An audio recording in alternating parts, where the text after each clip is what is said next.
Good afternoon, everyone. Welcome to the Environmental Services Committee meeting for Thursday, November the 13th. Thanks to everyone for the rescheduling of this to Thursday. And we want to welcome special guest Councillor Mondu, who will be taking over the committee in January. So thanks for sitting in and participating today. Any declarations of pecuniary interest? No. None here. Thank you. Our prior meeting minutes were approved at council. Are there any questions regarding that? No. Okay. I did have a comment. And I know they've already been approved. I just wanted to seek clarification. Where'd it go?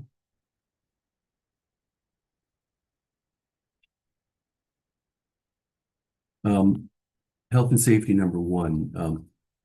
It said the J was authorized to order the 3 staircase ladders that were deemed unsafe by the committee. And I think the committee decided that it wasn't necessarily the committee approving it, that it was just if staff felt it was an expense to just go ahead with it, right? That's where we ended up. Yeah, I think that's correct. Okay. The committee gave direction that if it was necessary to go ahead, yeah. And then it was approved at council, so it was approved. Because the minutes were approved. We just approved the going ahead, like, right? Making it happen. Yeah, Right. Okay.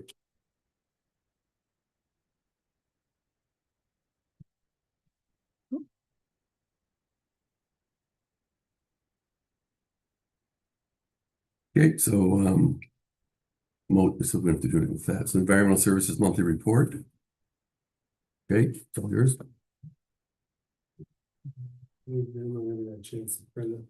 yeah, I'll have it up here. in a First, we have second. the health and safety one. So while you're doing that, we'll do this. I have a paper copy. Would you like a copy? Well, as long as I won't let you all read it. Any comments on health and safety report? Here, pass that to Jay, please.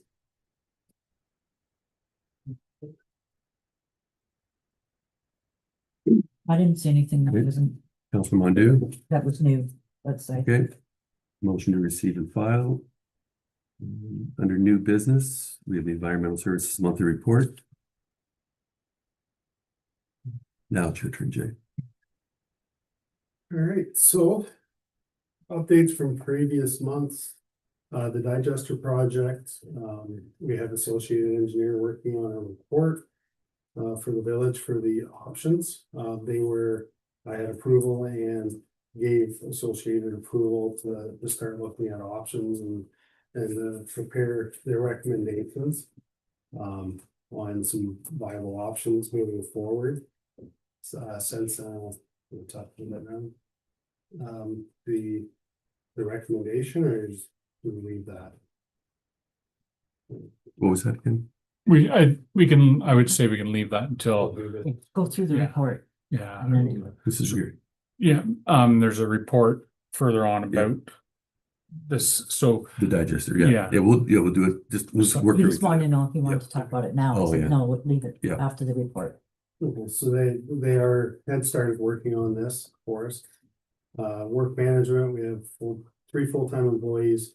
We do have 1 staff member that's on leave. They will be returning in the new year. And our co-op student will be leaving at the end of December.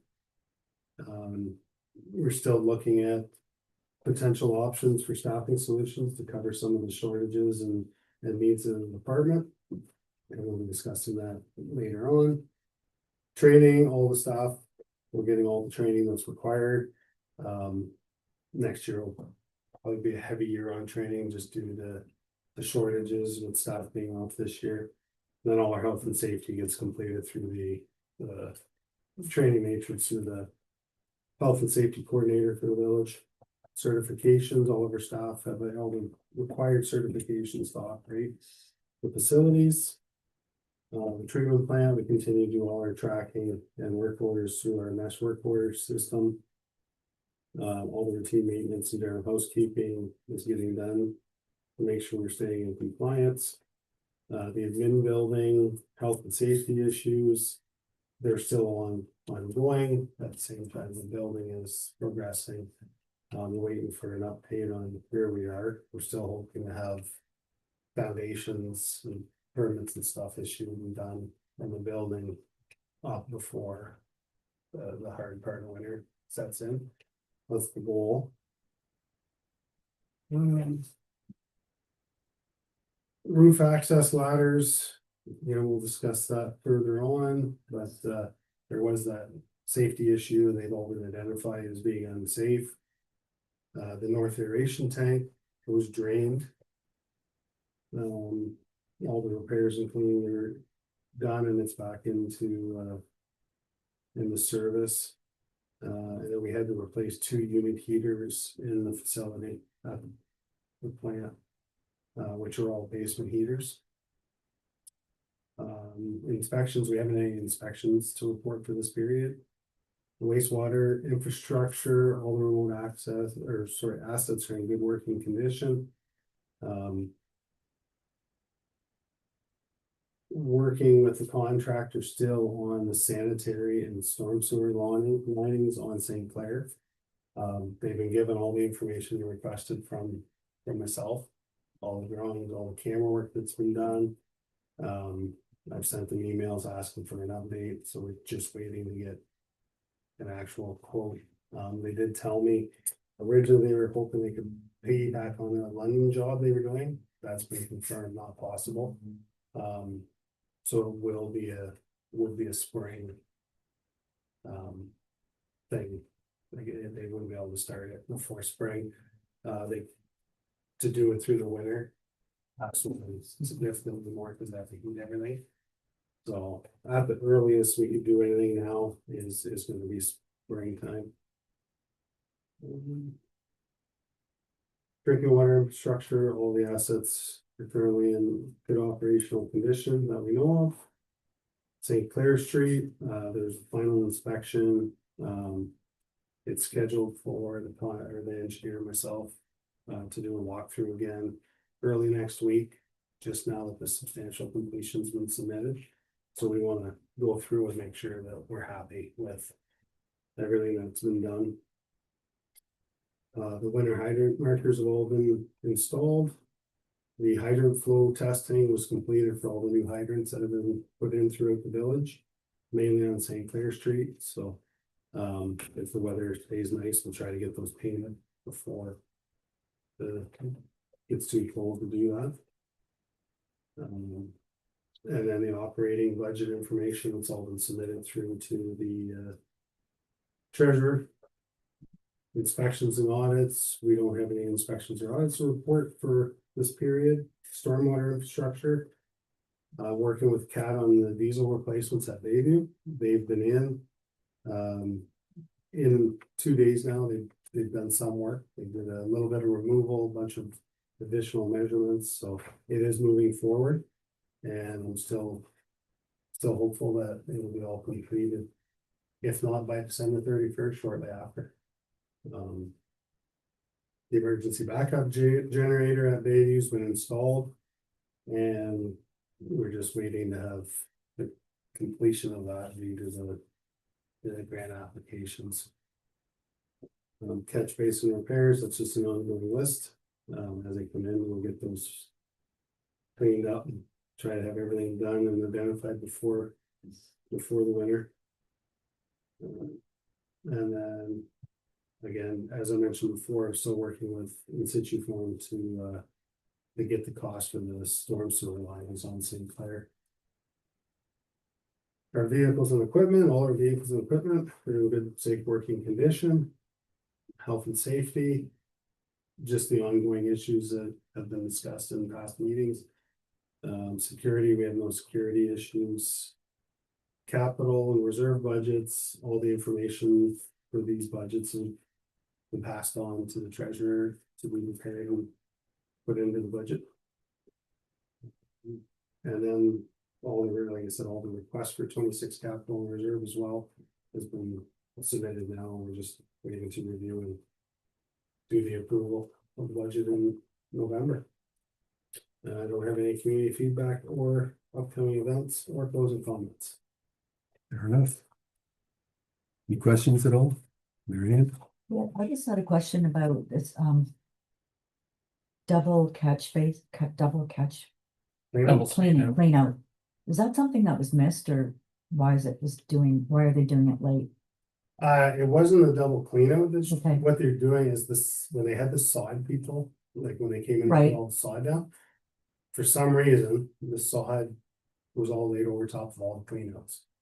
So they had to come back and locate all the clean, which wasn't hard, but they had to Yeah. actually make sure they were cut out in the sod and that they were exposed at ground level. Mhm. So yeah, for some reason, when they did the sod, they were all buried, which they shouldn't have been. Okay, So they had to come that's back, great, thank you. expose them all and make sure they're all still at the proper elevation. So. Thank you. That's what that was for. Thanks for that explanation. Councilor Mondu, any questions at all? Okay. Okay, so we'll receive and file that report. 2026 budget discussion. The digester first. Oh, sorry. I want to get out of here. Digester, sorry, Jay, I've jumped the agenda twice on you here. So the digester review update, Jay, you gonna lead that? Or Yes, I don't know if you have Yep. the memo, Jim, but. Basically, then we did the memo, so we hired Associated Engineers to take on the digester engineering portion of this project. They were in, we did a confined space entry with them. They did a physical inspection of the primary digester. They went back and they've been working on this report of their opinions and their options of how we can move forward with getting these digesters back in operation and in compliance. The original quote and approval was for $17,000 dollars to do it. Since doing the review and working on this, they've came back to the village suggesting that we possibly look at the option of having them do the research and the study on switching from anaerobic digestion over to aerobic digestion, which would still require different lids and stuff done to make them compliant, but we would eliminate all the methane gas equipment and flare. They have a concern if the flare was the last time it was actually operational, was we had a company come down in 22, they got it fired up and run obviously since then again. They're saying that could be over $1 million to that flare, so they think we should look at the option of possibly going to an aerobic system. It would also be more better for the optimization of the way the plant operates. Plants our size typically would have been aerated system, not an anaerobic system. So my recommendation is to add the additional $17,000 to the purchase order we've already issued them, to allow them to look at both options, give the village both options and costs on fixing what we have in an anaerobic state or going to a aerobic process. We've talked about this in the past as it is an option.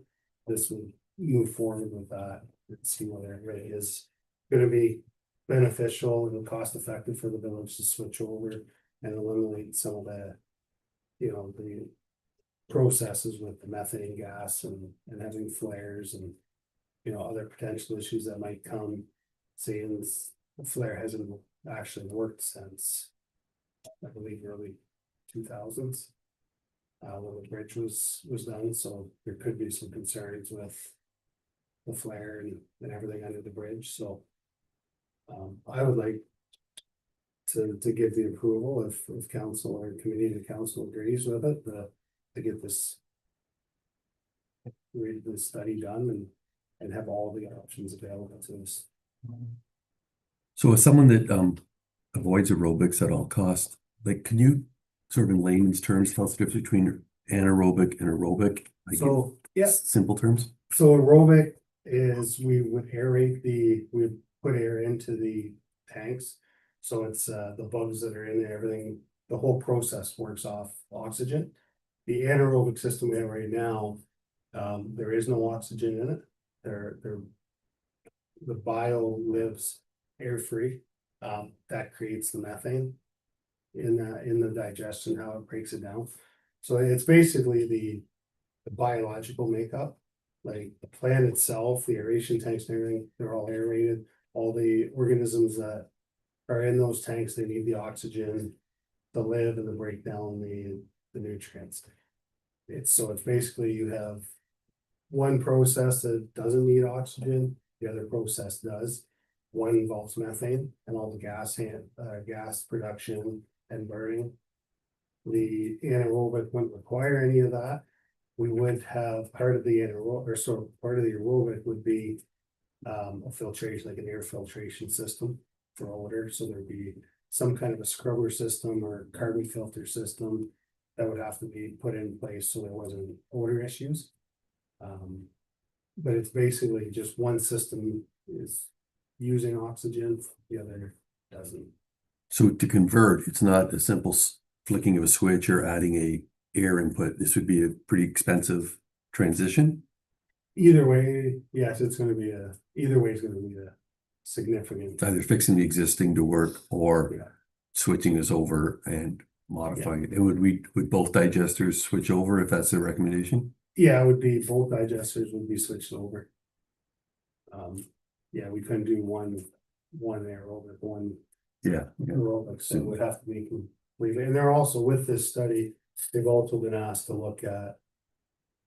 You know, the cost effectiveness of repairing what we have, or do we need to look at a complete demolition and go to like a steel fiberglass reinforced Grey Ontario tank instead? So they're gonna look into some of that to see, you know, the cost comparison to, you know, continue with the existing structures or look at another option there as well.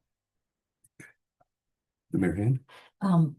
So some of our neighboring municipalities, I'm understanding that potentially some of them have the other system, Yeah, so, like already in like use. St. Clair Township, for Right. example, their Port Rate plant. They have a large aerobic digester there. So that they're on that aerobic system. You know when they switched over? When they built the plant. Oh, okay. Yeah, it was done when they built the plant. Sarnia, I believe Sarnia is it anaerobic, but they've done a lot of changes and projects over there. I'm just curious, because there's examples nearby of that different process. Yeah, typically with the smaller, extended airtight plants, it would be an aerobic system that would have been engineered into it. For whatever reason, back in the day, the engineers went anaerobic, so, which I couldn't tell you the Yeah. reasoning for it, but this study would also look at that, but right now they're saying it would be more optimum to run an aerobic system than it is. Just because we don't have sludge thickening on site, we don't have some of the processes that typically would be used with an anaerobic system. So it's less efficient to do it the way we're doing it. Anything else, Mary Ann? No, Counselor? I have a question, just, how does this, with possible expansion with the village? Now, would this have any impact on that to process the waste? We could add that it's gonna have an impact either way. Yeah.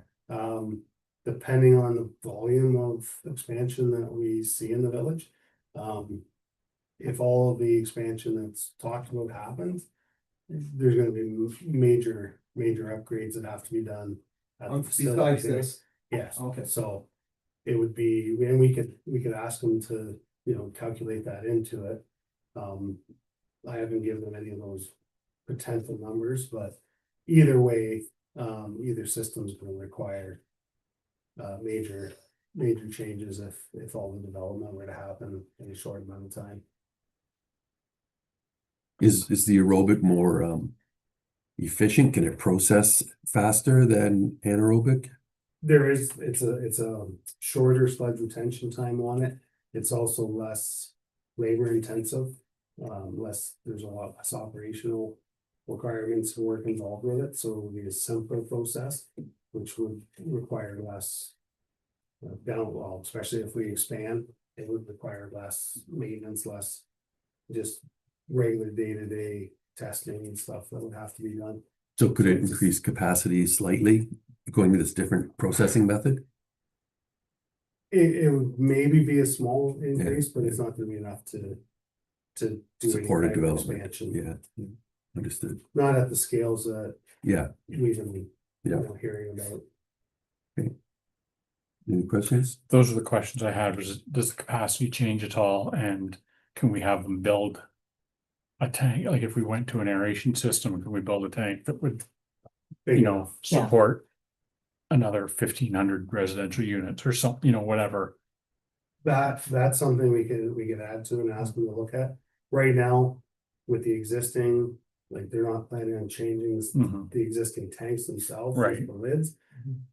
When they do look at the option of possibly the steel fiberglass reinforced, that could be looked at of putting a larger tank in. Yeah. So depending on cost, but it's a good chance to get it understood what it would cost.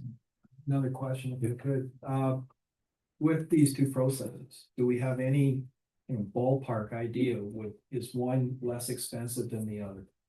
Like, I know we're, you know, we're not sure, but is there a ballpark on one, if we go one way versus the other? You know what I'm saying? If we go anaerobic, or we basically fix what we've got with what we've, you know, what we've had. Any ideas? Or is that, this report This will will tell tell us us that, Okay. at this stage, I've been verbally told. What their opinion, like what they think is going to be the outcome of this, is we are gonna end up doing lid replacements. Okay, So that's significant cost. it's significant No, cost, so Either way, which we. either way, it's going to be a very significant cost. Okay. To get this back, get the digesters back in operation and then in compliance, it's gonna be a significant cost. So this will show the options of, you know, option A is gonna cost to this, option B is gonna cost this, and then they'll do the comparison of the operational costs. Which one will be cheaper over a longer period of time, as far as labor and maintenance and equipment Growth. and growth. Great, thank you. So the committee recommends that the purchase order for review of the digester project be amended to add an additional $17,963 plus HST in order to include the new recommended scope of work. Okay, Good. 2026 budget discussion. Sorry, just have Yep. one other question. We approve this now. Does it have to go to council for another approval? Technically, but the timing is That- relatively important, so I'll send That's that. why I'm an email. saying, like, I was just thinking about what's the final Yeah, to get this moving? I'll send an email to everyone and Okay. just attach the report to it Because we separately. don't meet till December 2nd, so Yeah, Yeah, you're right. The sooner we get going on it, the yeah, better okay. off we are, so. There's 3 of us here. Actually, we have enough, yeah, we have a quorum, yeah. really, yeah. If 3 approve, Yeah, well, Can I vote on that as a Is that really, member of Oh, the committee? sorry. He's just, member of the Council. committee yet? he is a councilman. we'll do it Okay. the right do way. it. We'll I'm do it trying by to do- email and, Yeah, I wasn't And then trying to it like will cut be on corners. I record, was yeah. just trying to be expedient. So water, the Environmental Services Department budget, the list of capital items is relatively short.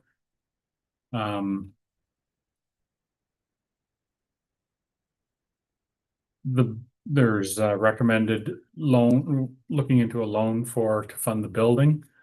And then, road. I don't know if you want to get into detail of these projects right now, or if you want to wait till budget day for that. What we're looking at is about 8% increase. 7.2% for water, 9.4% for sewage, and 50% for reserve. What was the nine number? 9.42. 9.42? And what was the reserve? 50. 50%? What's that is pennies? 71 cents. Based on that. Yeah, It'd be in that. there should be, it should be in this package that's Yeah. on there. Okay. That's all right. Just, we've tried in the past to use the pennies amount rather than, because a 50% increase sounds Percentage is scary. extreme versus it's going up 71 cents, right? One of those documents. Yeah, that's okay. It's Yeah, 71% for reserve, 13%, sorry, 71 cents for reserve, 13 cents for water, 11 cents for sewage.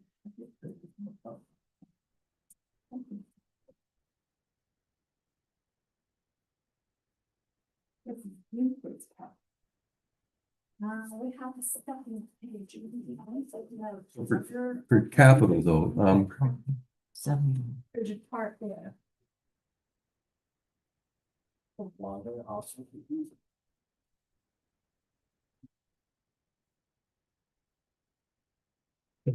Right here. Yes. Yeah. Yes, this one.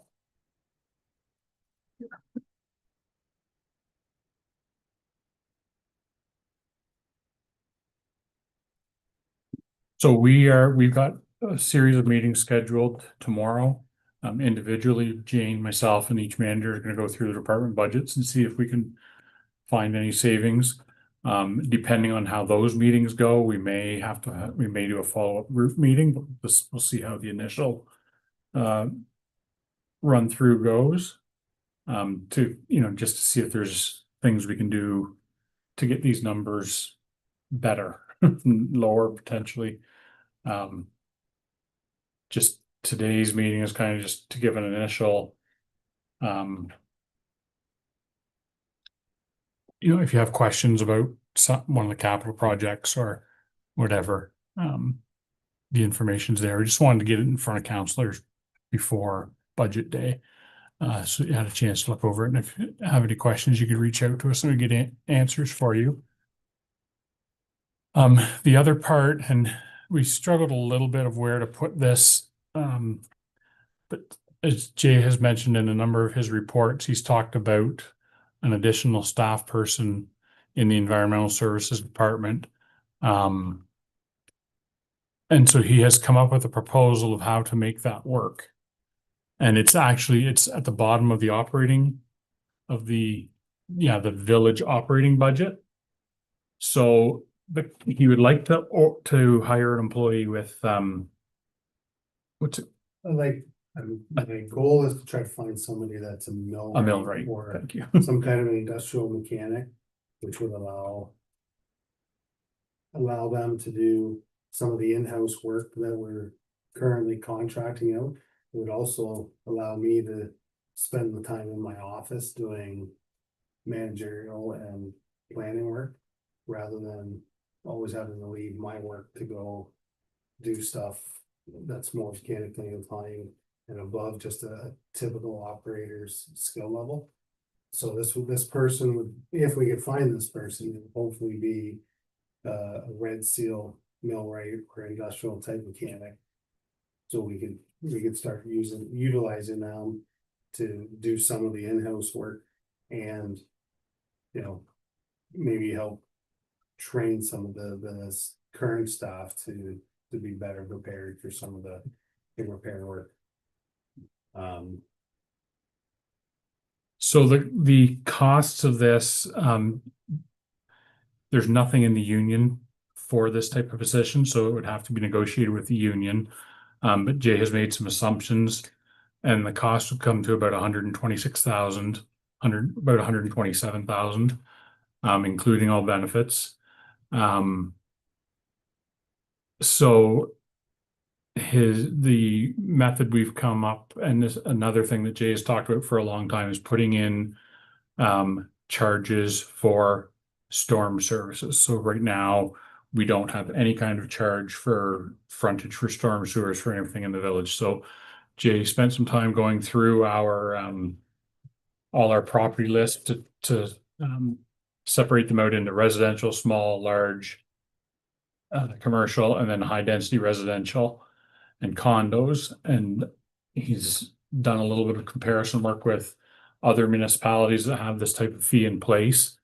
And he's, he has come up with monthly fees for those different classes of properties. And the fees that he's kind of come up with a recommendation for would generate 184,000, approximately 184,000 a year. So the proposal would be to implement those fees. We would have to work with Blue Water Power. There could be a cost to, like, an administrative cost to get those fees set up. I'm sure, like, it would take them some time, and there would be definitely a charge to set it up. Like, once it's established, the billing is, it would be automatic monthly billing. I don't think there would be an ongoing fee, but I'm sure there would be to set it up. So we're generating about 184. The cost for that would be about 127. So the idea is to put the remaining, any surplus generated, and the numbers he's got put us at, I think that says 68 or 63, 68. That money would go into a reserve for infrastructure work on storm sewers. Now, part of it, we generate, right now we don't, or we assign very little wages to anything storm sewer related. We would be assigning 50% of this person's salary to Bayview. And then therefore that would be 18% recoverable from the Federal Bridge Corporation, because any costs that go to Bayview, we get 18% of that back. So that would generate, that would help to pay for part of that person as well. And that's all included in the calculations. So it's not like we get an additional 11,000. It would cost the Federal Bridge Corporation about $11,000 more. And that would mean money that was going to go into the reserve for storm sewer work. So things like, when we had to do that elbow replacement over at the pumping station by the health unit building. Yeah. in the Like, we backfield. spent a couple $100,000 there, 150. Around 100, between 130 and 140, I think it was. So that money all came out of general village funds. There's nothing generated for storm. I don't know, a large portion of the village, their water goes through that system, but we don't generate any money to pay for it. So so that these numbers are not included in the budget anywhere. Like, there's not additional money under Bayview to cover these things right now. But this is Jay's numbers that he's put together to kind of explain what the cost of the employee would be, and then what revenue would be generated to offset that cost and put some money into storm sewer reserves.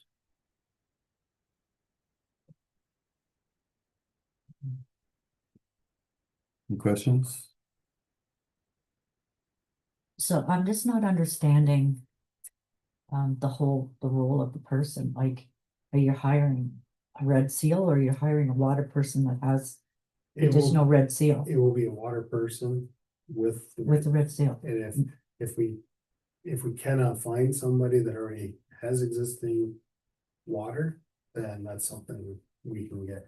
It'd be a lot easier to get somebody, their OITs and their class 1 licenses in the water wastewater than it will be to get somebody Red that has seal. the mechanical background. The problem is nobody coming out of these programs, No. or even the majority of people getting in, they don't have the technical background. They don't have the mechanical skills, knowledge to do a lot of the things that we need to do. So we have two options. We can either start paying outside contractors, or we can try to bring somebody in that can do some of the work.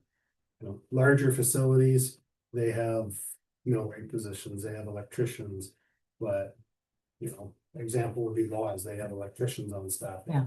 They have millwrights on staff. They don't operate, they just do maintenance. Yeah. Unfortunately, we don't have the ability to have just one, just a Yeah. millwright or just an electrician on staff. It'd be great to have that, but it's not feasible. So this person would be somebody that if we don't find somebody that's already qualified for both, then we would get them their water right away. That would be, and then my plan, if it is that situation, it would be, they'd be time frames given that by certain deadlines, they would have to meet. Yeah. Those licensing goals, or we'd have to revisit the employment of that person. Which a lot of places do have set Yeah. timeframes. I just ask a question on that. Like today, our operators, they do have something similar, do they not, as far as a progression? Is that what we're talking? Like for their certification, they have to get, or you're just putting a hard date on It would be a hard date for the new for position. the new position? So if the person didn't already have water and wastewater licenses, so you need within 1 year's time or a year and a half's time, you have to have a class 1 Okay. license. If you don't have that in that period, then the whole employment agreement would be Yes. revisited, and potentially they no longer have a job. St. Clair Township does it, they have it up until like certain levels, like we have a class 2 facility, we could say within 3 years, you have to have a class 2 license Yeah. in water treatment. The bare minimum they would need is they'd have to have a class 1 in wastewater treatment and water distribution. So as long as they met those, then they would be fully qualified to work in our system. The way it works right now is we, in our collective agreement, they can go up to a class 3 license. So class 3 is the highest they could get out of the 4. But I would never suggest putting the class 3 mandate on that person as a time frame. Like if they could get it, great. Yes. But actually, there's very few people that have class 3 and class 4 licenses.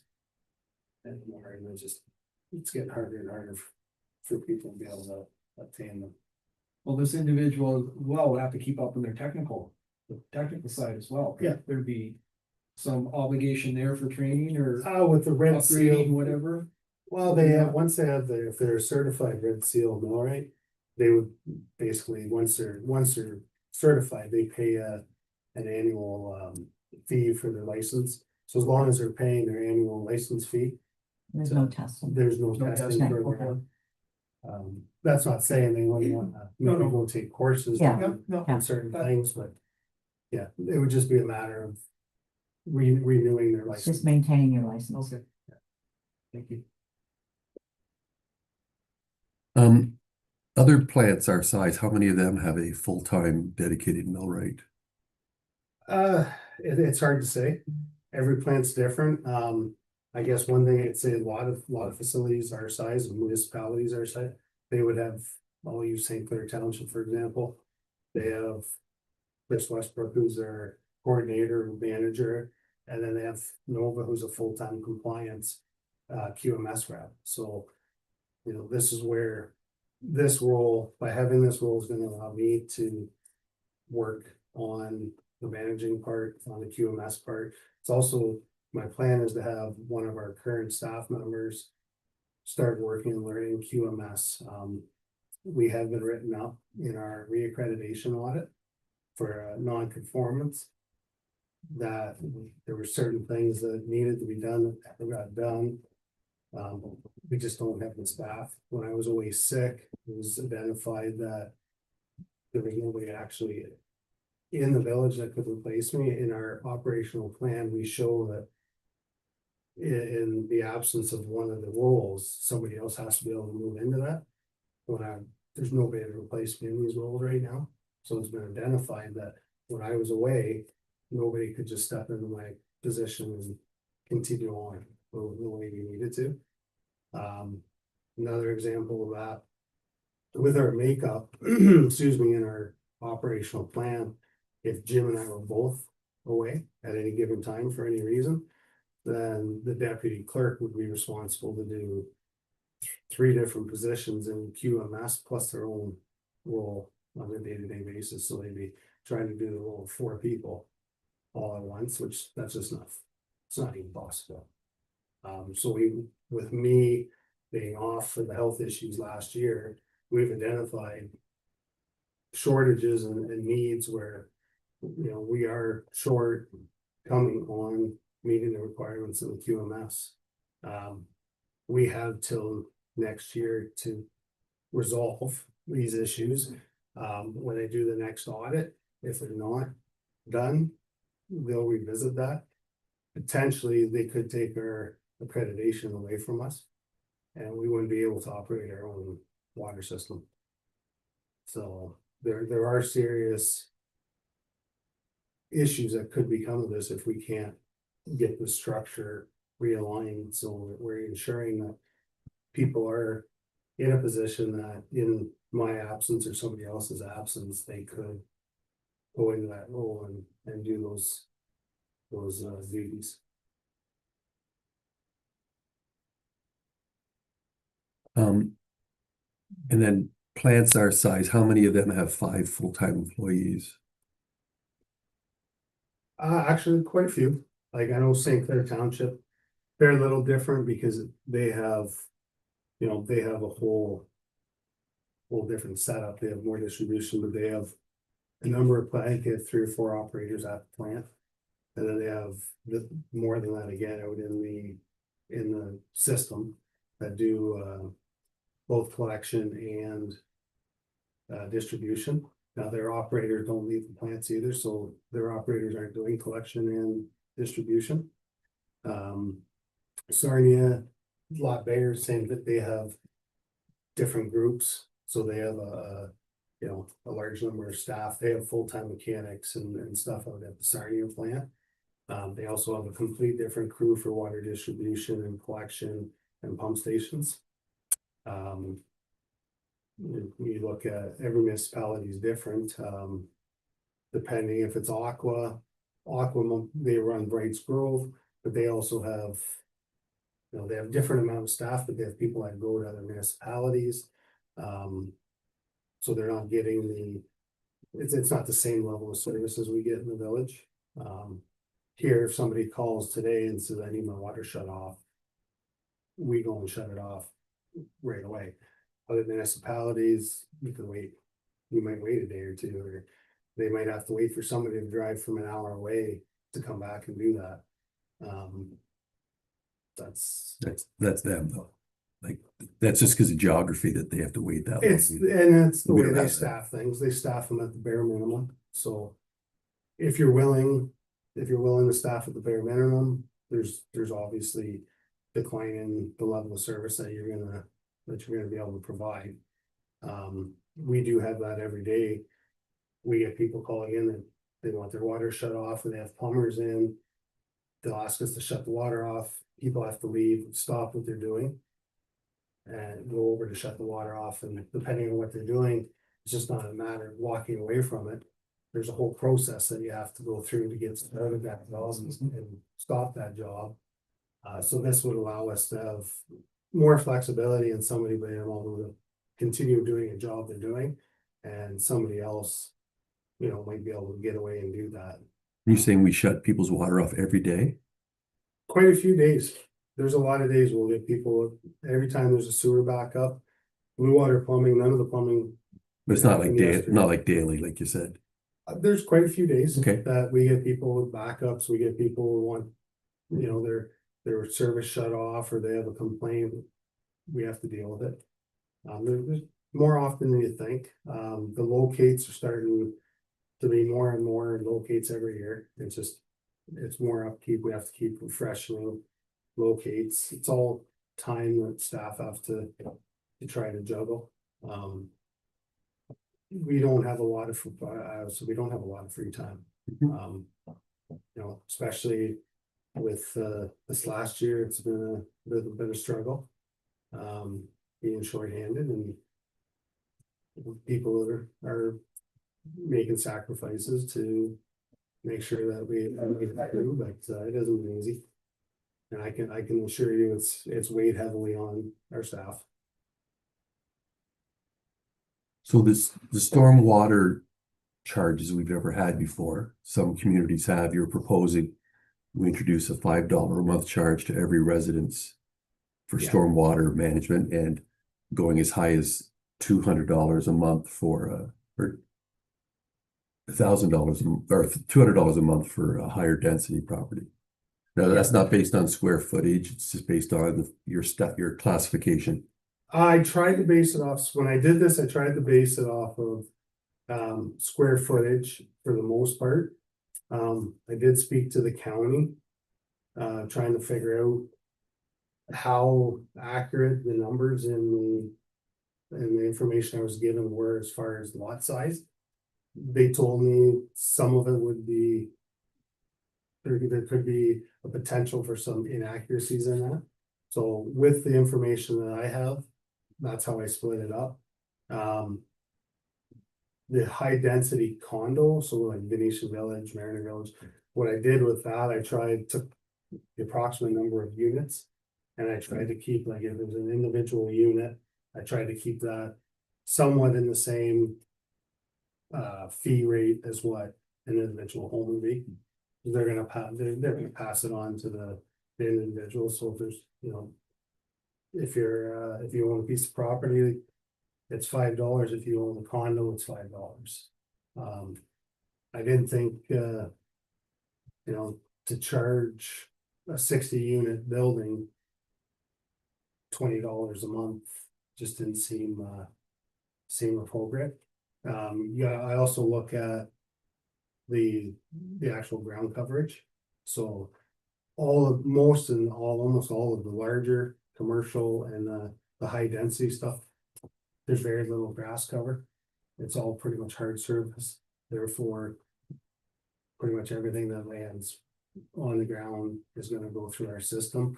Where residential properties, a lot more grass, when it rains, they get soaked into the ground, there's less of an impact to our system. Comparison, like if we looked at London, we came up with a residential $5 fee. London is, don't quote me, I believe it was $16.50 per residential, anything under half a hectare.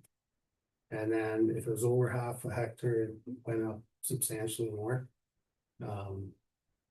Half a hectare of property or half a hectare of hard surface? Property. It was all based, theirs is based on property size and it's substantially more. But to try to keep the numbers reasonable, these numbers were just kind of what I looked at and what I put in place. It's all entirely up to negotiation, obviously, on what people think these numbers should be.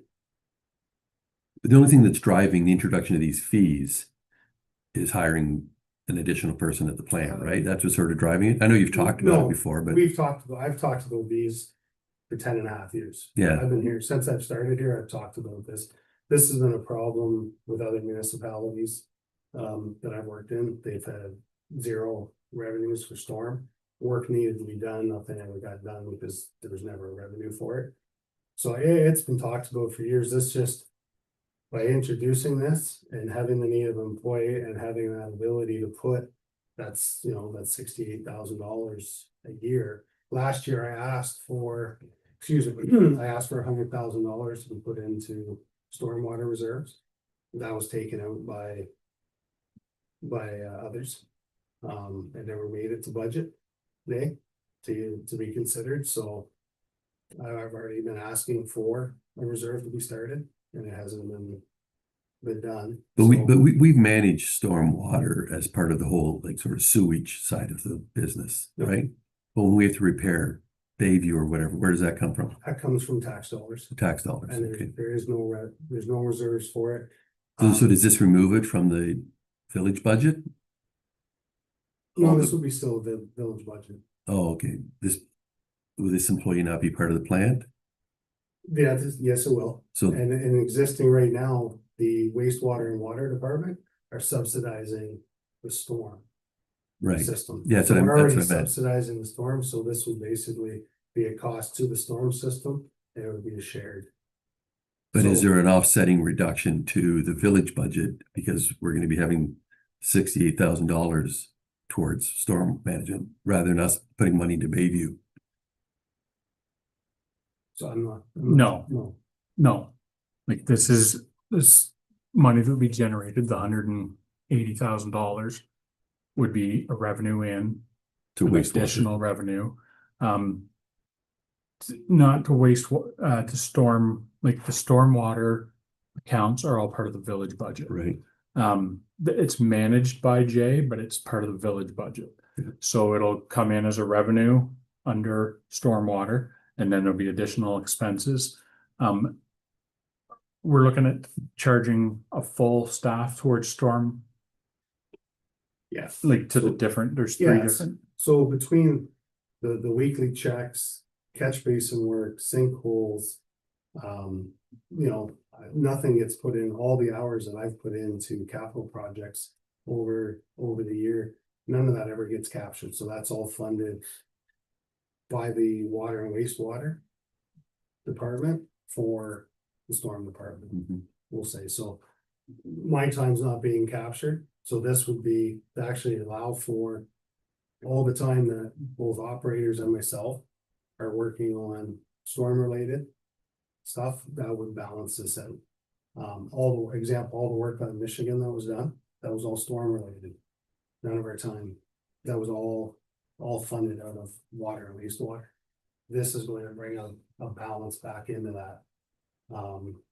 In my opinion, to get, the time that people are spending and myself as a manager is spending on stormwater, would get it back to kind of even out and allow us to have a fair disbursement back and forth between the two departments. Because it is two separate departments. so a $5 a month hit on a residential property, what is that as a percent on an average bill? $60 a year, the average bill be $3,000. Approximately, 33. yeah, so 60, that's about 2%. I mean, not very rough numbers in my head, but. So that would be a about 2% increase to water bills on top of the 9.4 and 7.52. Would that be on a water bill or on your property tax? I think this is gonna show up on a water bill. It's gonna go out, right? It's Because I'm yeah. just looking at the revenue stream, right? Yeah, It's I know that's- village revenue stream. The fees collection is through the water collection Okay. process, but the fees is as a service fees for kind of, it's a general fund. It's kind of goes with the tax levy. Yeah. So different funds, water, sewer one, and the tax levy plus storm fees. It is odd because it'll show up on your water bill. Yeah. Yeah. But the money will be allocated into the storm. Yeah. But does this not create an opportunity to get all the stormwater stuff over to wastewater Yes. treatment plant and let everything stay together and get it out of the taxpayer Right, I side? was just thinking, why does it stay with the Like village? right now, like Mhm. this is your pitch. Then cut it out, cut it out. Then let's get it all over there and Bayview and everything reports to wastewater treatment plant, because you're saying your staff do all the work anyways, and But, yeah, when I I do. Me, Yeah. so. When I started with the village, other than the actual pump stations themselves, all that work was done through public works. So catch basins, sinkholes, anything like that was all done. It's all been moved over to environmental services since then. Yeah. The only, I guess, keeping the funds separate, that would be the hard part, I guess, is how we would handle, major capital expenses. We're starting off with a zero reserve. Even if we started building a reserve, if we had a major repair that happened to be needed, that money would still have to come out of taxes, not. Yeah, but if we do an accounting correction, we could move some reserve money over, so you're not starting with zero. The other item that I would mention for years, the actual revenue that does come into Bayview has never gone into, like, it's always gone to Public Works. So I think that's 20, was that 20? Where did I find it? Last year, or this year, I think it was 20-some thousand dollars we're expecting. So that's all, that's something else that we'd have to correct, but that revenue should probably go to, if you're gonna change that, it should go back into the proper department. Rather than showing as a revenue for Public Works, it should be going into the storm. Yeah, I don't think there'd be any need to go back and do anything retroactively. I mean, there's lots of work that the village is paid for as well. Like, you know, Jay, any time that was spent on the Michigan Ave project didn't get charged back to anyone, but the village paid for all that work too, right? So it did get charged, the actual work done by the contractor was just paid by village taxes. So there's examples both ways of where, you know, Jay's department staff time supported storm sewers, but the taxes also support them. So I don't think I we don't- need to go back. I don't think it's a matter of. No, I didn't say going back. retroactive. I mean, moving forward, It's going here, forward. here's an opportunity to correct Yeah. a bunch of accounting Yeah. anomalies that don't make Yeah. sense, that we've worked around. When, if we're gonna go through this intensive of a change, Mhm. let's fix it all, but it's unfortunately, we're at budget time, and I don't think we can get this done and corrected in time for. Well, I mean, it's not hard to take, like, it's simply taking, there's only about 6 or 8 budget lines per, like, for Bayview. There's about 6 or 8 for Bayview and 6 or 8 for Venetian Pumping Station. So move them over to the Environmental Services Department. I see Jay's point about the money coming back from the federal bridge has Mhm. just, I mean, it might be listed under a public works revenue, but it's just a general revenue. I would agree with him that it probably should be assigned to the storm sewer as a revenue. So I mean, that's, and there might be some other accounts in there, but I mean, I don't think it's a huge deal to move a few budget lines from the village budget to the environmental services budget. I mean, This is still the general fund. So at the bottom line, will not affect tax levy, just kind of probably allocate different sub-departmental, right? This is a service in environmental services, we are on operations. Split from the same fund. It's not big deal, but moving forward, we could, it's something it's really kind of generated from the pump station, they charge to get the credit to his department, so this, It it's just not worth to go back to Chad. Right. To do the rental. the catch basins, we've talked about, like, there's money in Jay, there's money for catch basins in the storm sewers. Mhm. And then there's money, typically there's been money in public works as well.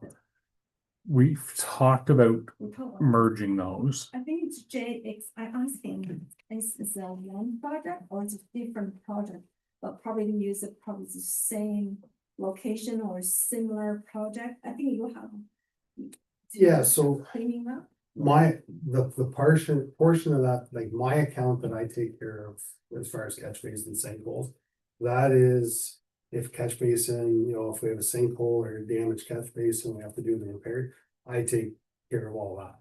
All the physical repairs are done through me. The one catch basin account that has always been in public works, that was part of when they do street cleaning, they would also use that fund for Heaven Blue Water Power or Badger, whoever would come in and they would do the cleanouts. Last year, I ended up taking care of it for the Public Works Department, getting the work done, but they were paying the bills, but that's for cleaning doing the actual annual cleaning of them, not any physical repairs on them. So it's always been kind of separated on two sides, but theirs was more part of the whole road cleaning and to make sure they're cleaned out for road drainage. Cause at the end of the day, most municipalities storm sewers, catch basins, all this stormwater infrastructure is roads, public works. Part of their makeup. It's normally not included in water and wastewater, separate. Here we do 99.8% of the maintenance and the operating of it, so it's a little different, but that's why they've always had that two separate. What's the history on why you came out of Public Works? Why it came from Public Works? Well, Before your time? I know when I started, it was, we were looking after just the physical pump stations. And then the public works staff would look after sinkholes, catch basins, like repairs, anything to do with that. Then it got sent over my way and I took it on and we just moved forward that way. I don't think, I can't speak further. This is when Churchill was still here. I don't think Paul's comfortable with a lot of the requirements and the needs of planning the repairs and doing the repairs. I think that's why it kind of just got pushed over to me and we just went with that. Okay. So any changes like that we're talking about, they don't have to be part of the November 29th budget. Like in April 1st, we could introduce a stormwater fee and hire an employee. Like it doesn't all have to be approved in 2 weeks, does it? It doesn't have to be, but I mean, we're in a position to do it. But we could also be in that position, say, in 3 months to say, Yeah, I mean, we can introduce a fee at any time. I just feel like, once again, we're just hearing about this now, 2 weeks out from having to make a decision on whether we're going to introduce stormwater rates, which we've never had. There hasn't been much of an appetite for it in the village. And I know many communities do it, but there hasn't been a real been driven here so much is my sense. But we can talk about it on budget day, I assume, in great detail. But again, some of our colleagues are only going to be hearing about it on budget day and being asked to introduce some significant fees to people's water bills that have never been there before. It's not like we're just bumping up something an extra 1% or 2%. This is a fixed fee that's never been there before and never been talked about before. So that's my only concern. yeah, I mean, you can implement it at any point. It's going to take some time to, like, if this were approved on November 25th, it's going to take some time to fill the position to do the recruitment. I mean, I don't know how That long it's part's going not to gonna take. happen right away. Yeah. You know, It's gonna take some time to Yeah. fill the position. It's just not a matter of putting a body in place. This is trying to find a specialized individual that is going to be. But the fees would start January 1 when the new water They- rates go in. Is Yep. what would be the proposal? yeah, no, you're right. That's, So and then anything you generate, if you know, if we didn't hire a person until the 1st of March, whatever is generated for January and February would just go into the reserve. Yeah. just Which would not be necessarily a bad thing to have because I mean, these repairs, like, you know, the repair that was done at the Bayview pumping station was really a pretty small repair, but it cost $150,000. Like nothing's cheap in this. area. But hiring this person would not offset that $150,000. Like that guy's not going to do this repair alone. There would be a lot of costs associated with that. So Yeah. we're not like, we gotta do apples and apples. Yeah, here. you're right. Yeah. It's, yes. You've put together a bit of information about work that this person could do that you're currently hiring so outside contractors to do. Yeah, so one example is all the valve replacements in the last 3 years. This is something instead of having a third party come in and doing those installations, that's something this person can do. Some of the general pump maintenance and inspections, that's all stuff they can do. Some of the work will be, they would be qualified to do it, but we wouldn't have the equipment for them to do it, so to try to start buying specialized equipment, it's not worth purchasing that equipment for, to use it every once or every 3 years type of deal. But a lot of it's just to free up time and to get somebody else trained with and working with the compliance, the BWQMS. We've talked about it for years. The ministry has been talking about a quality management system for both wastewater and stormwater. They could easily tomorrow send out the notification saying, as of this date, we need to have a QMS system for our wastewater. There's nobody to do it. What's QMS stand for again? Quality Quality. management. Okay. So it's a requirement for the water right now. Is it like a software program or is it? No, it's basically you have to develop an operational plan, Okay, and it's this is what we're Oh, gonna right. do. Like an and- ISO thing? Yeah. Yeah, basically it's an ISO for water. They want to implement it for wastewater. They've also talked about implementing it for stormwater. If they were to bring that in anytime soon as mandatory, you must have this done. We'll be hiring somebody, or we just won't get it done because we don't have the staff to do it. and that lends support to moving all stormwater stuff into environmental services, like with the whole budget and mentality. If this fourth position was there and we could have one of the existing operators that are, cause I know there's at least 2 or 3 people that would be interested in, having some of their time taken away from the regular daily duties that the fourth person would be helping do to get more involved with the QMS and the compliancy stuff. So right now, again, if I was incapacitated tomorrow, we know there's a serious issue. There is nobody to step up and take my spot and to do the stuff that's required. Therefore, we got wrote up for non-compliance. We have to have this resolved before the next audit. If it's not resolved, we'll probably be written up. Probably there's a potential we could lose our accreditation and that we won't be operating our water system from that day forward. Are there fines as well? Honestly, I don't know anyone that said never complied. You're right, yeah. So I really don't want to be the first person to. Would this new hire fall in the on-call rotation? So And that's- so would that free you up from being on call? Because you take on call now, don't you? I do. It could free me up. It's that I've talked about that and some of the stuff I've written with our whole work-life balance thing. Is it gonna eliminate them calling me after hours and on my time off? Maybe, maybe not. If they're not calling me, then we're calling this person. There's a lot of the stuff that's requires more than one person. So yes, we could say, okay, I'm not gonna be that person anymore. And they would have to do it, but we'd still be paying the second individual one way or another. If they're contacted. If they're contacted. And I know what you Well- mean about you'd be able to call rotation, but you are still the manager and that can be contacted. It's Yeah. the nature of the Nature. issue, right? Yeah. Whether or and- not he has to and how- respond or yeah, not. How severe it is, so. Yeah.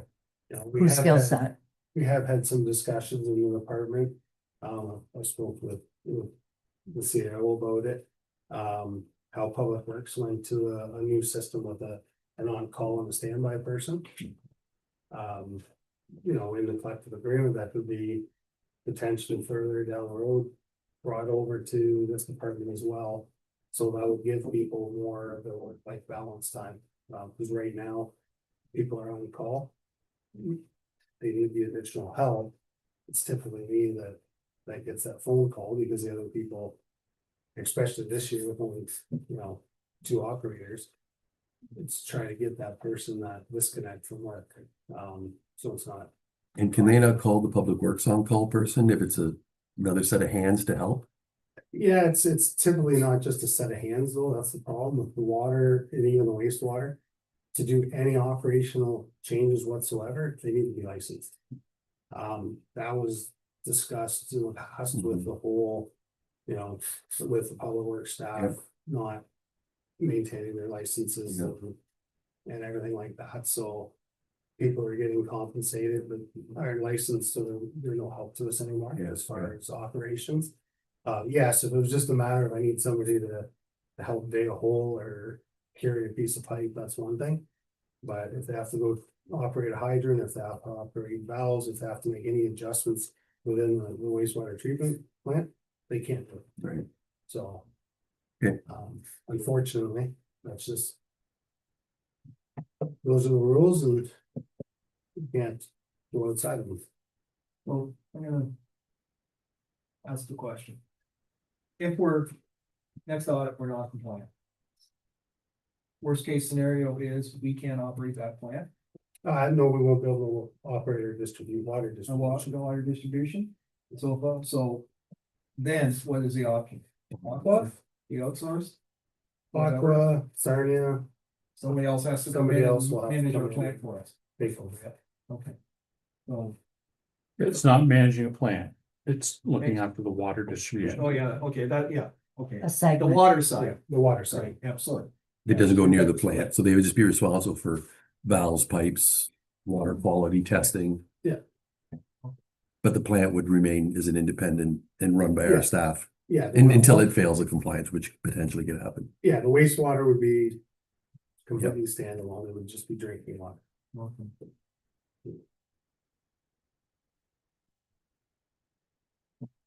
Okay. So how will you be presenting this? Like as an option on the 29th or whatever day budget is? And Yeah, then 25th, yeah. 25th, and then will there be some additional charts showing the tax impact? We can do that. Like, I'd like to be able to, like, if this goes forward, what's it gonna do to my water bill from a percentage point? I know it's $5, but, Mhm. or others, you know, so. Okay. Yeah, we can do like an average residential user, their bill is whatever. $65 a month, and we're up and add $5, so you can do that. Jay, you've got some written justification for, Yeah, I have. We could share that. Explanation with UMS, you know, if they implement the wastewater QMS, the life work balance, If we can get that out sooner than later to everybody I on was council, thinking, like, to Yeah. give a package, especially the ones like, that, we're a week and a half Haven't from heard it. budget, right? So it's a fundamental change to how we manage stormwater, right? And again, you've talked about 10 years, and I know, and every time we've talked about it, it's been like, nah, we're not going there. So now it's being pushed a little harder because you want to get that extra staff person, so. Well, it's not just the staff person. It's to be able to pay for the repairs. Right? Pay for Because we're paying for them anyways. Let's get some revenue in to offset them, right, right? and also Because the issues the with the taxpayers are paying. compliance. yeah, Got it. and like I mentioned, last year I did put in a request for $100,000 reserve. Which got taken out before budget day. how did that happen before, but that committee was taken out? no, I like at staff level. Okay, And then this year again, you know, I put that same request in.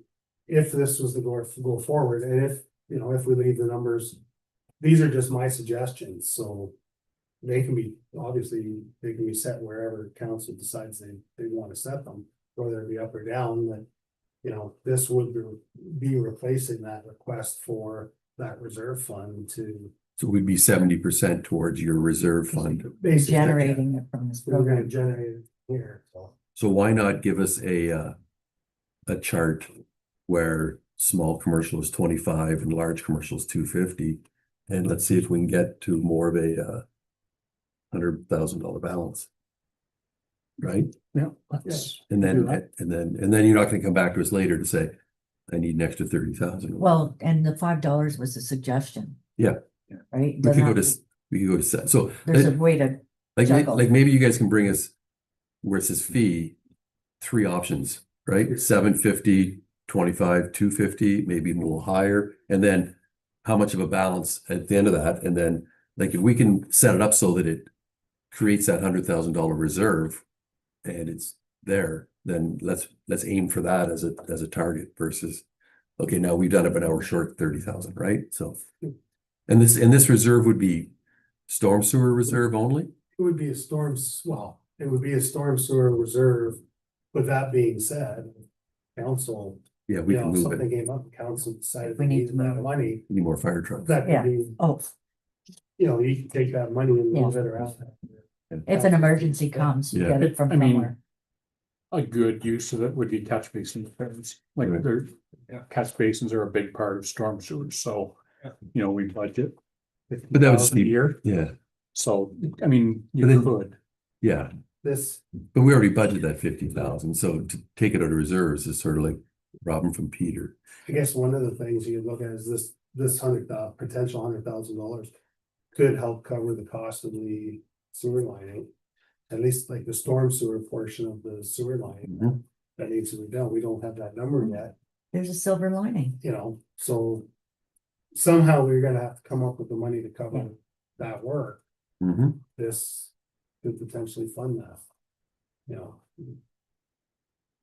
But- And then if we go ahead with this, I think we need to find some supporting material for rolling it out, right? From other communities that have either rolled it out, their communications plan, like if you can call a couple or Yeah. look around, like if somebody introduces, how did they word it, tell people? Because I'm sure that we're not the first community to introduce a storm water rate long after, like, you know, when people don't expect it, right? I know Windsor's had it a number of years, and this year they've lowered. Have they? They're actually lowering some of their fees. So, Wow. And then, one of the things we've discussed multiple times, it's been discussed for a few years, is coming up with this fee structure for the village with, you know, example, I use London because they actually have it laid out very well on their website. Yes. If you go to, you know, London, City of London water, your water bill, and they have a fire protection fee. Mhm. It's 25 cents, I believe, per property.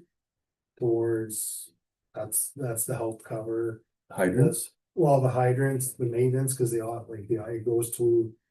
The operation of the water system, so the operators go out 3 times a year, they put markers on, they do the winter checks, they go out and take the markers off. Then they do the flushing, and that money goes towards that cost of doing that. They have a number of different fees. They have, one of the ones they have is, I forget the exact name of it, but they have a small fee that's added to every property. And they actually, I think, generates about $100,000 a year. And they take that money, and if people are having issues with bills Yeah, and stuff yeah. like that, Oh, yeah, they Yeah. will help people with, Bill. Maintenance. like a subsidy. Yeah. yeah, Mm. and that gets generated every year, for that sort of. Yeah. They have quite a few different ones, and I know Public Works, Mike and I even within when ran, we discussed. Are there certain things that other municipalities are actually generating fees for and bringing in revenue to help cover some of those costs? So it's something that we are hoping to have kind of completely built out village wide, but it's probably gonna be a 2026 project.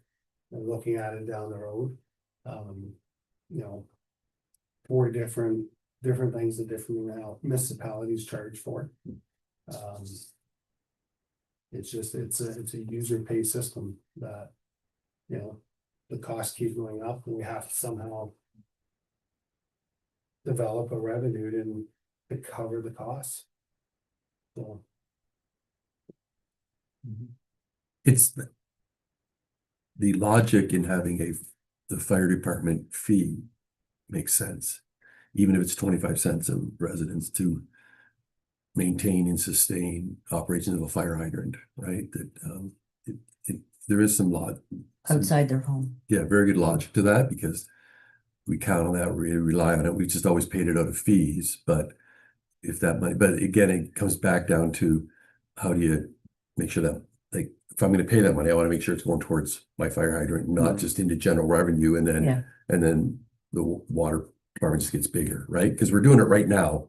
Yeah. And we're not charging, we are charging people, but it's in their water rate, right? So they're, whatever they're paying is maintaining the hydrant. So if you introduce a new fee, you'd almost think there's gotta be something new to go with it, right? Like, but, in stormwater, I know some places have introduced a fee to try and encourage businesses to reduce stormwater runoff, right? Like you add more green space, add permeable materials in their parking lots and that, like, so.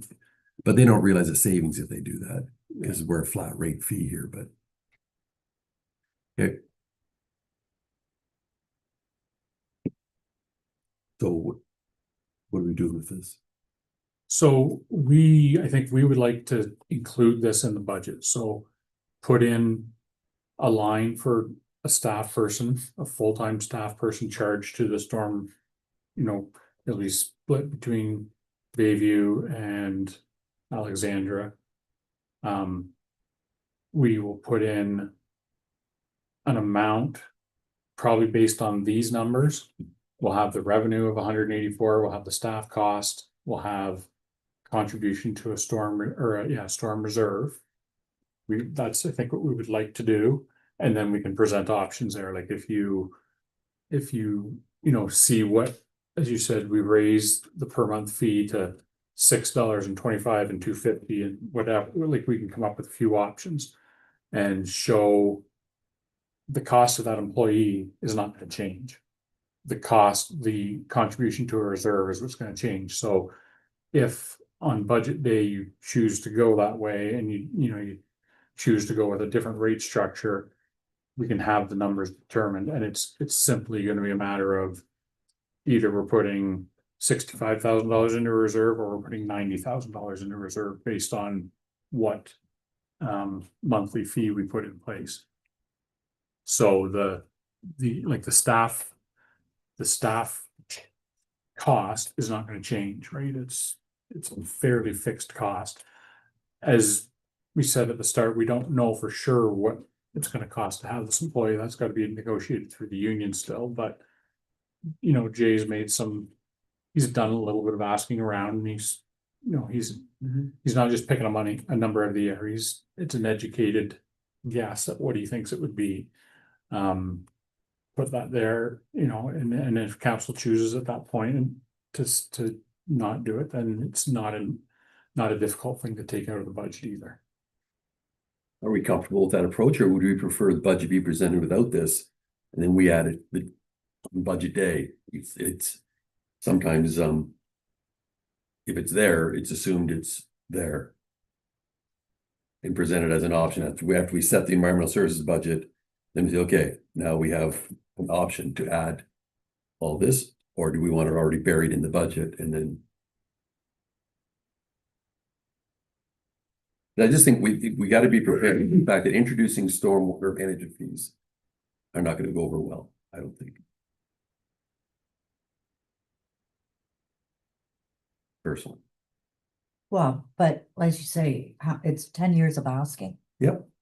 So we just kept putting it off, but what I like about this approach is you've been asking for a person for a while, For a number of years. and now there's a way to get different benefits out of this proposal. I mean, And if there's millwright work at Public Works, is this person going to be?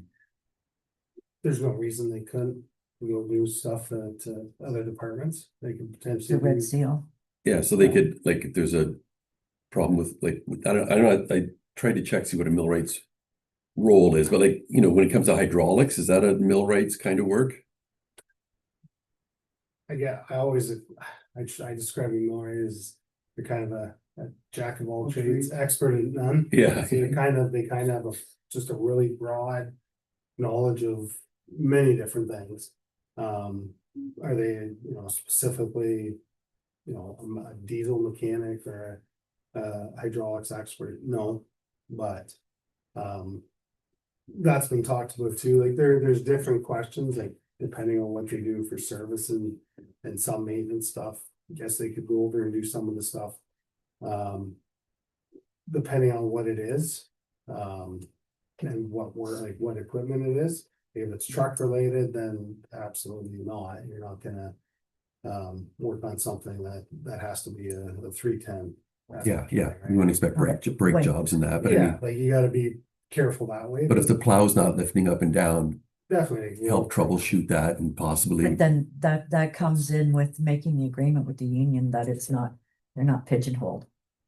well, yeah, but in the union agreement, Jim has the right to reassign We do, people. but Yeah. just to make sure that they understand that it could be a flexibility to help Yeah. in Yeah. certain situations.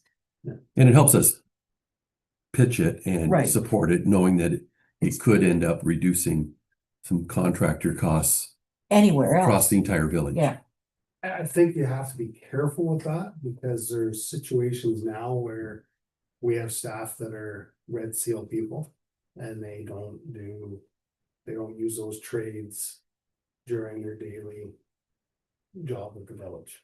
We've Red Seal employees in the village. We have two for sure. that keep up their I'm- license? I'm one. Oh, I'm okay, licensed, he's on the- okay, It Oh, was we don't have to hire discussed when I somebody. was hired about doing work on generators. You know, I strongly advise it, because if there's an issue with the generator, and I'm the one doing the maintenance on it, if it fails, and we flood. 50 homes, then who's responsible? If you have a third party, if it's their fault, Yeah, there's a yeah. liability that gets passed. Yeah, no, yeah, and I get all that. It's just more, Um, just make sure the person's not like, if there's no work on a Tuesday and they're bringing people in over there, Yeah, to at least even have the person as a resource village-wide, anything. definitely, yeah. and we had this issue yesterday, actually. Just along with being shorthanded. We have confined space entry work going on at the facility plant right now. We needed help. Unfortunately, nobody else in the village is certified in confined space entry anymore. So, we the girls had to make do. It was a stressful day for them.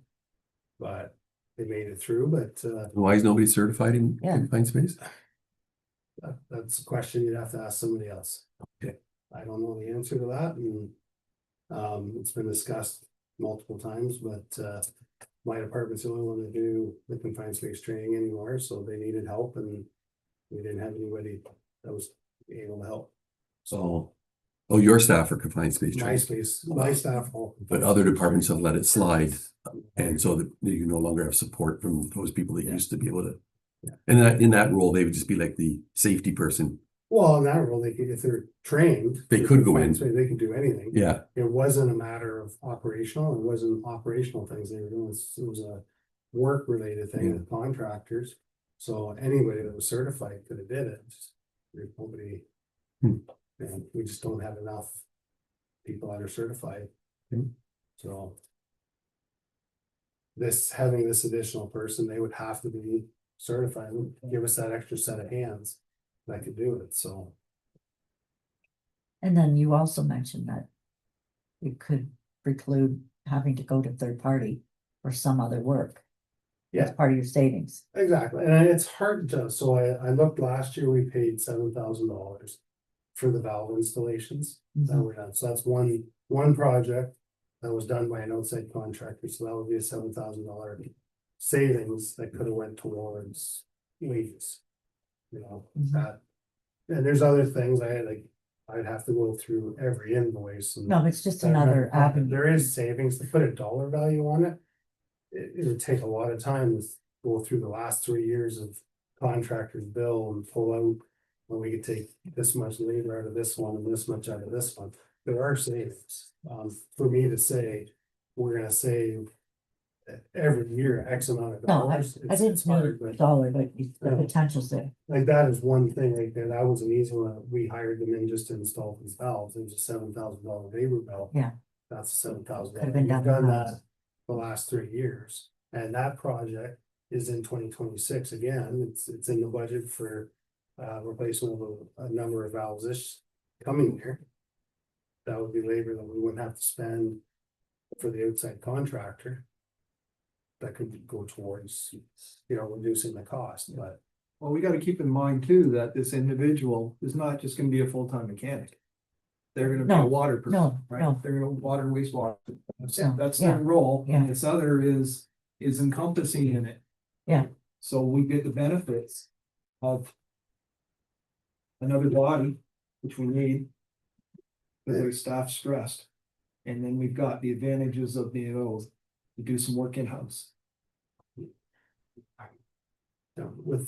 without getting, like, we've had discussions about shifting of other wage costs in the department. Trying to steer away from that, trying not to bring that into the whole thing and keep it simple, but Mhm. I think if we go too far with that, it'll get pretty complicated. Yeah. But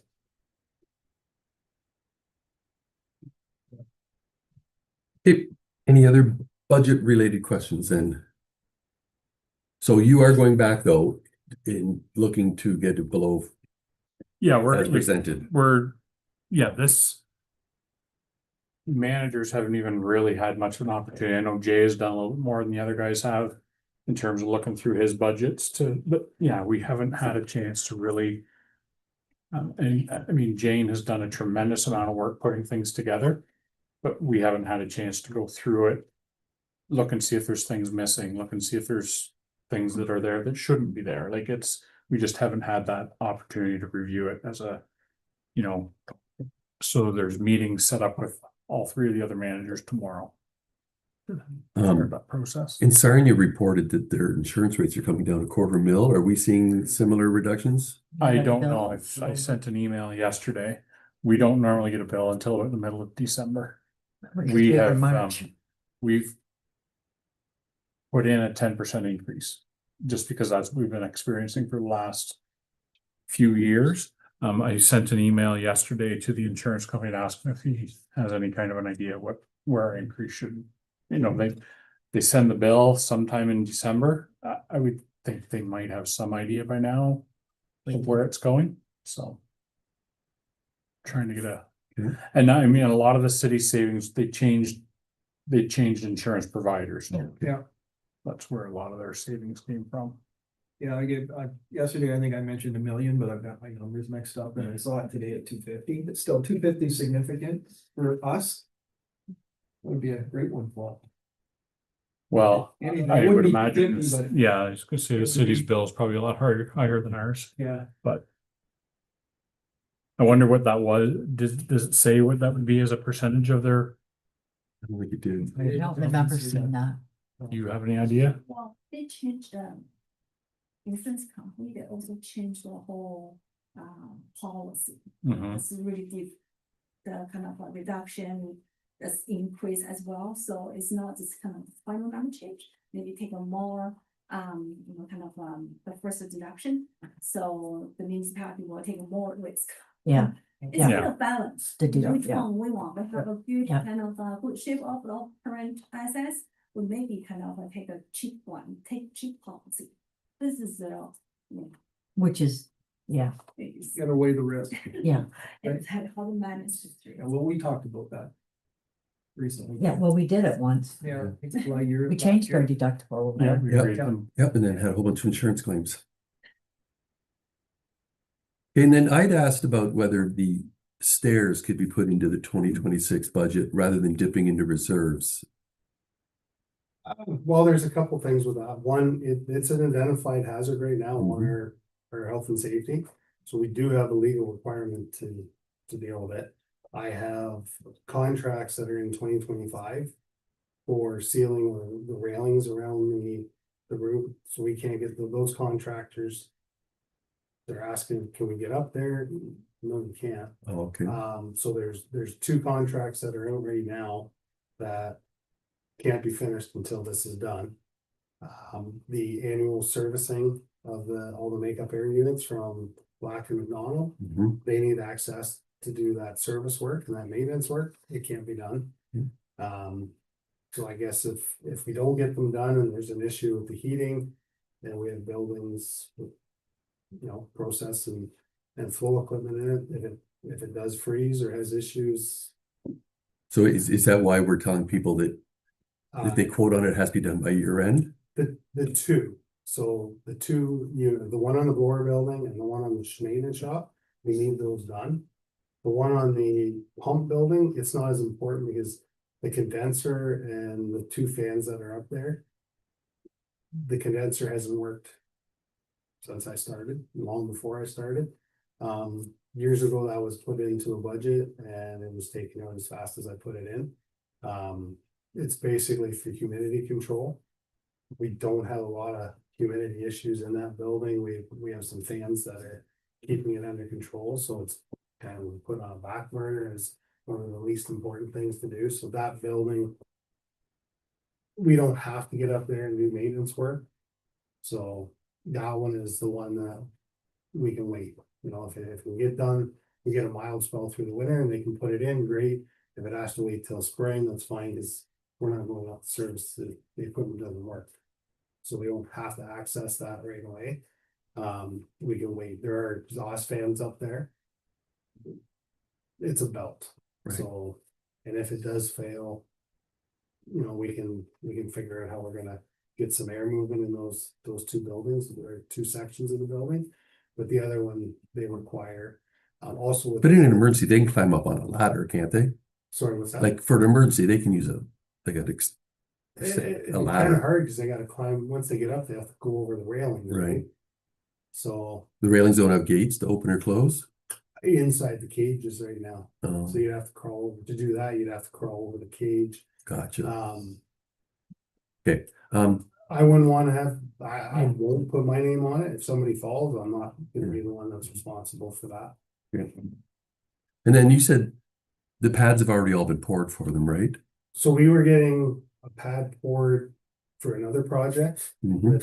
and while Vaza was on site, because we pay underload anyway. Mhm. So I'm either paying for a truckload of concrete, or I can get them back and pay for a whole truckload and get, so there's two small pads that were put. The one at the end of the building, so we know there's gonna be a support there, and one halfway back. And so Vaza did those Vaza jobs. did that, it was a separate. I had them added, it was literally two scoops with backhoe. Yeah. A little bit of 2x6 and they poured it, that's not part of either one of the quotes. It's just, it needed to be done, doesn't matter who does it, those pads, because it was just grass where they were. Yep. So that's not gonna affect anything at all. Okay, that's The fine. project, so I have put that on hold, You put what on hold? the stairs. Oh, okay. Because there were some questions about the whole quoting process and that. I do have, basically I had a couple of like Telvor. They're not interested, it's too small of a project for them. Lamstar's not interested, it's too small for them. I have a company, and he's actually texted me, he's been texting me today. I've been asking him if he was gonna provide a quote or not. He said he sent it, but not in the email. So I gotta call him and see what's going on there. The two quotes that I do have, there's a significant price difference between the two of them. It's about $84,000 difference. And they're all quoting for 3 or All 2? three. They're all quoting for 3, and there's an $84,000 difference between the two of them. And have we ensured that They're- they're all 6-inch risers versus 10-inch risers or whatever is required? Like it's all It's all gotta be engineered. Yeah, like I haven't got a detailed, spec sheet. spec sheet from it. I know it's all aluminum, it's all stainless steel hardware. Nobody's gonna stamp it without it being required. Right. We've had that in the past with contractors. When they did the railings around the aeration tanks, that Mhm. got brought up on the health and safety walkthrough. One of the contractors bid on it, they used the thin wall tubing compared to the other two quotes. I made them go back and quote it. So it was apples for apples, so I'm pretty sure. The lower bidder is not going to, they've already done 2 staircases for us. They're not gonna do any cost savings by skimping on equipment. They've done a lot of work for the village. Both of these contractors have bidded it, have done a lot of work for the village. multiple departments, Mhm. and I think either one of them was more than reputable. And they both, there's other jobs that they're quoting for me right now too. There's just. The one tends to be quite a bit cheaper on past staircases, they were significantly cheaper as well, and that's. For some reason, they seem to to cut the cost down quite a bit more, so. And that being said, they were more expensive on the railings, so they didn't get the railing job, so. So we're paying for this out of reserves, which, because of the timing, but should we be looking at a way to put it back as part of the capital process? We've been hammering reserves quite a bit the last while. We can look at I mean, it's just under 100,000. For the three. The one quote was 96,600, and the other one was 179,000 plus taxes. So We can look at it and see if, I mean, the only thing is, if it doesn't get, if I can't get it, like issue the PO and say this needs to go, then we may be the next 5-6 months with no access to those roofs. No, I don't think that's the issue. As Bev pointed out earlier, committee approved it, council approved it. My question was just on process and how we're paying for it and how making sure the quotes are like the process with the quotes and the purchasing policy. That's all I was, and you answered everything I had. So I think as far as I can tell, there's nothing standing in your way from getting this done. It's just now, how do we pay for it? Do we keep it out of reserves and drop our reserves by 100 grand, or do we find a way in the 2026 budget to replenish those reserves by maybe delaying another capital item or whatever, or finding some savings? we can, again, we haven't gone through the capital on a Mhm. item by item basis, so we can. So if you guys, We can when look you at do that. your final review, do a look at that and see, even if we recover 50% of it, sure. right? Like, I just think that we seem to have had a trend where every time something comes up, we're dipping into reserves, and that's how you lose your reserves, right? So find a way to offset that. Otherwise, I think, is that clear where we are with the stairs? Yep. Yep. Yeah, okay. All right, any other new business, Mayor Hand? No big announcements for the sewage plant? I just wanted to bring with the budget, just to review the whole last year. When the financial plan was presented to the village from Liam Ross. There was the whole discussion of the annual set increases that was talked about, and there was I believe it was a motion that was voted on, that they were gonna do a 5% increase every year for the next, I forget how many years. As part of the, This is zoned out. You I remember that, but we It's the also, May council meeting. June. we're putting June. together a whole different change with the That storm issue. Yeah, that's storm. This would be drinking water, like for. So BM Ross recommended a 5% per year They increase. gave, well, no, they gave the village an option of 0%, 4.7%, and 10.3% increases over the next X amount of years. So 0 would basically, the water system would continue to decrease in reliability, and it would basically fail over the years. The 4.7 was to try to maintain at a level of we're at as far as condition, and then a 10 would be an improvement, a continual improvement to the system. And the COVID, I believe it was yourself that made the motion to go with the 5%, I remember it, but and that was, And that was above and beyond the cost of living increase? yeah. There would be a starting. I don't know if it was, It would I don't basically, remember what that it way. was, would have been a 5% starting point, just to Oh. basically maintain or improve the system. But you're at 7 and 9 now, so I guess you're okay. yeah, it's a moot point, isn't That's it? It's actually, I was reading the Sarnia write-up the other day about their water increase potential.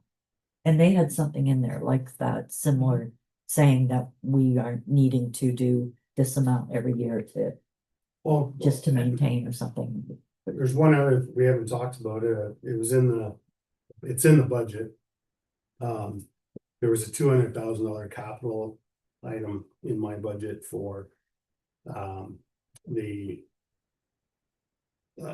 engineering work for the, Mara Light Church and Simpson Streets. Yeah. So it's a joint project again for the village. I got the quotes for it from Dobbin Engineering. We really didn't know how to split it up. There was some different ideas. Mike and I talked about some different things, and we mentioned with Jane about different ways we could look at these things going forward, these kind of joint Yeah. projects going forward. But just to make it simple right now, we just put it all in line as a request, whether or not. I know it's something we'll discuss at budget day, but there is. That's the thing, like, if we're gonna do these kind of projects, there's really no funding for it. That 5% is where this comes into play. That 5% is to help cover these future costs. I did get asked as well by Dobbin, actually, he sent me an email today. If the decision had been made, we were gonna try to hold off till the 26th. He was asking if the village would consider doing the survey part of it now, right away, before winter, before the snow sets in, so they could work at it over the winter. I'm not sure when the funding, I was watching some stuff last night, and if the federal budget goes through, there's Yeah. supposed to be a significant amount of money Yeah. getting put aside.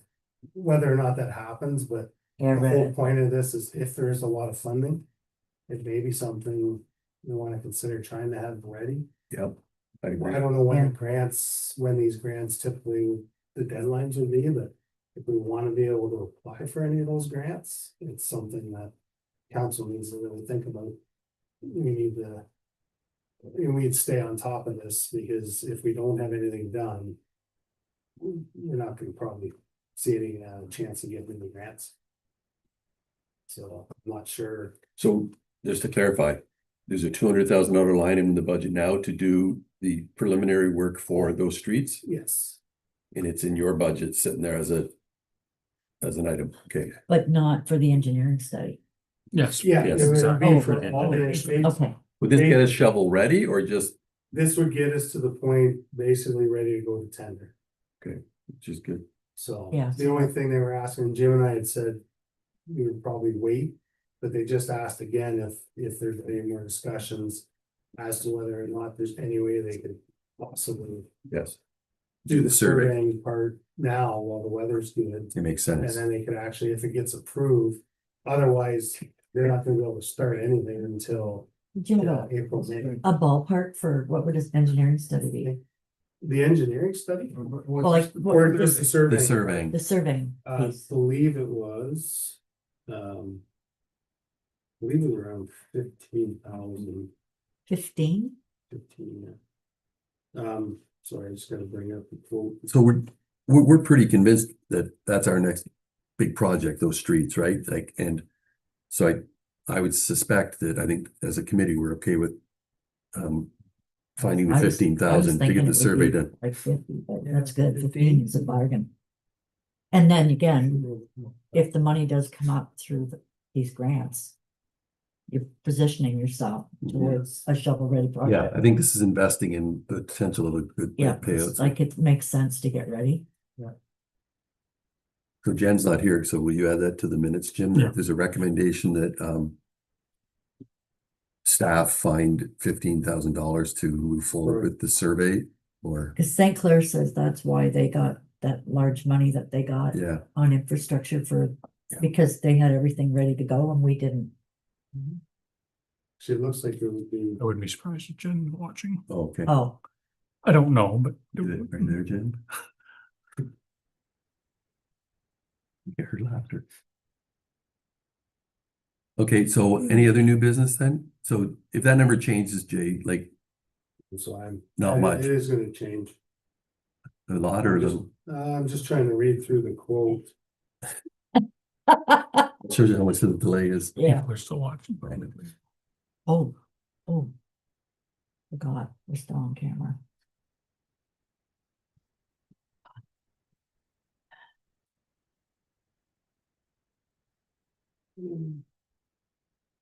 Legal in the breakdown of the quote, the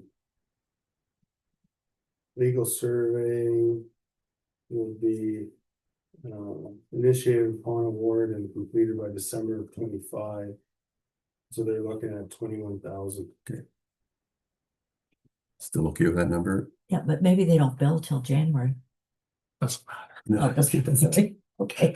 that's how she Nice does thought, it. but it That's how doesn't she pays her matter. hydro bill. Well, we used to say that, It's, like ordering a Yeah. truck. You're not gonna pay Yes. for it this year. but- Yeah. Okay, so Yeah, we're good with that. it makes total sense. Okay.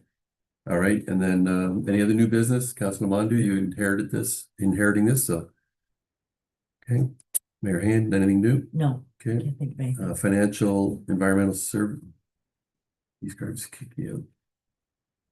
Any questions on the financials? No, Okay. Our next meeting is 13th. 13th of January. 2026. Okay, and motion to adjourn. So moved. Seconded, sorry.